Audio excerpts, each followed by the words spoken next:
Egameni likayise nelendodana nekamoya engcwele, sibonga ukuvuswa, sibonga ukulondolozwa Thixo Simakade. Ngelanga lanamhlanje Thixo Simakade abanye bebefisile ukulibona, kepha uNkulunkulu ongcwele abasavukanga.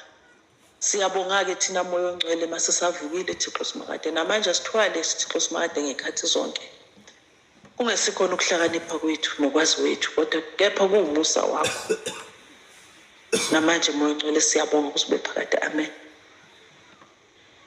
Ngiyabingelela endizeni ngosuku lwangolwesine, ngosuku labomama beyinkopho ezimanzi.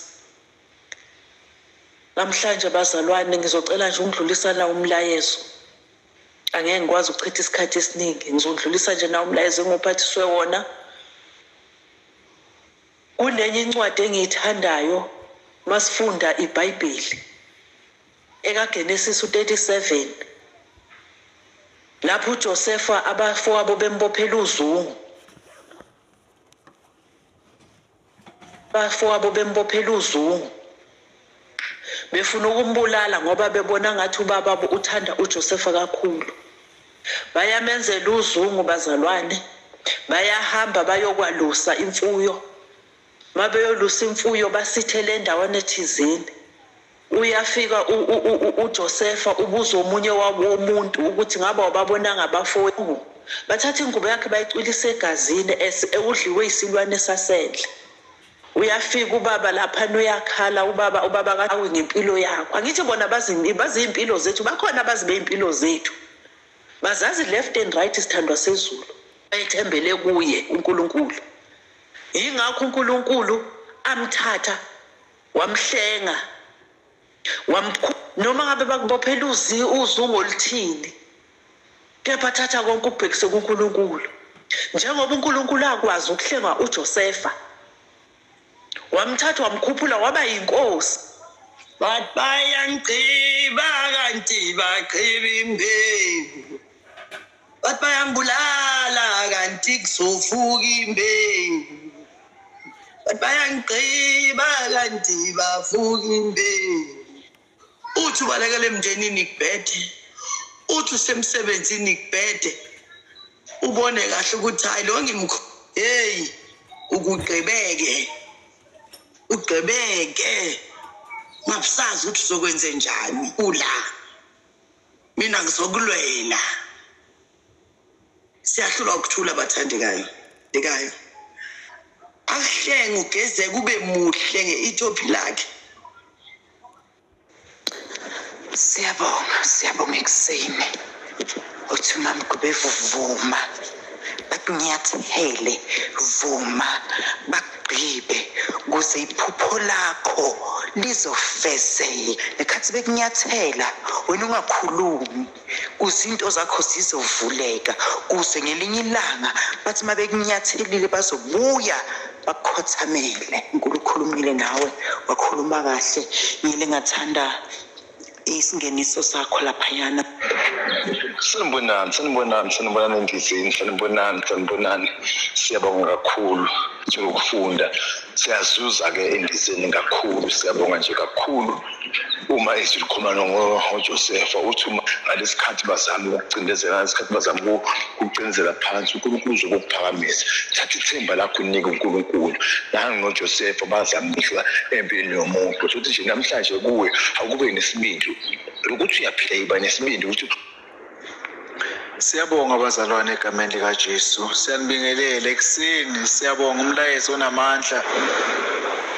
Lithi izwi lenkosi mangabe ngisakhathazwa yilutho ngokuba ngiphethe emzimbeni wami izimpawu zikaNkulunkulu.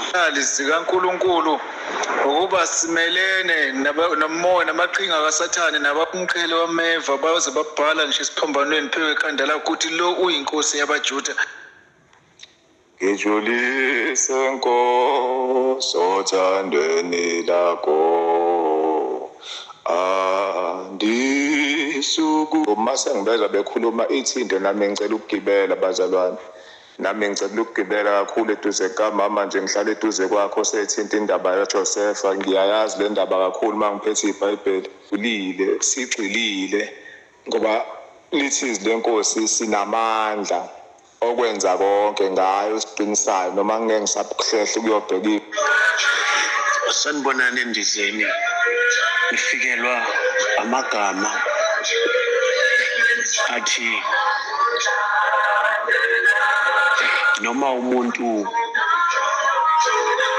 ungamfaka emgodini kepha iphupho alicishe.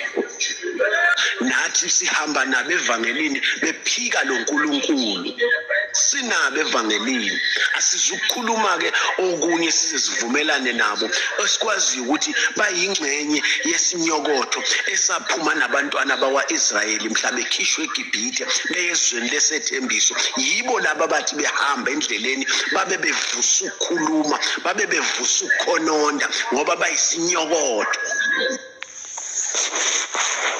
Molweni endizeni akhathalaze athakhwapho ndiyakhona uye wavala umlomo wathula wathi tu ngoba eyazi into bangaba uyehova uThixo uzamlwela.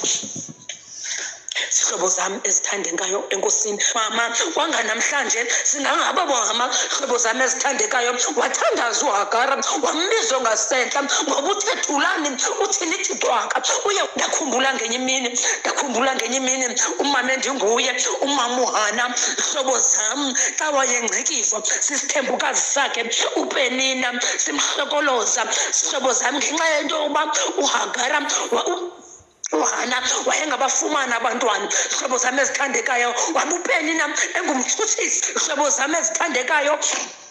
Kunzima bomama ngelanga labo mama, akuvumi ngithule, akuvumi ndithi cwaka. Awu amen endizeni seliyoshona. Kwaze kwamnandi ukudla umphefumulo. Sadla sasutha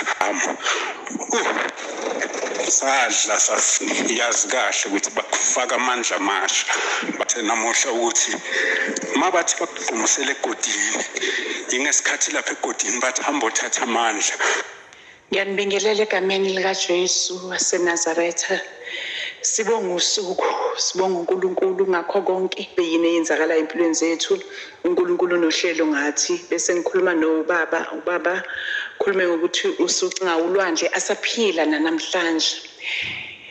Abantwana abafundi sebecabanga ukuthi bayacwila, bathi Jesu siyafa, laphela ithemba. Kuyenzeka vele endleleni liphela ithemba, kodwa wavuka uJesu wathi nenokholo okuncane wathulisa ulwandle akalahla induku yakhe.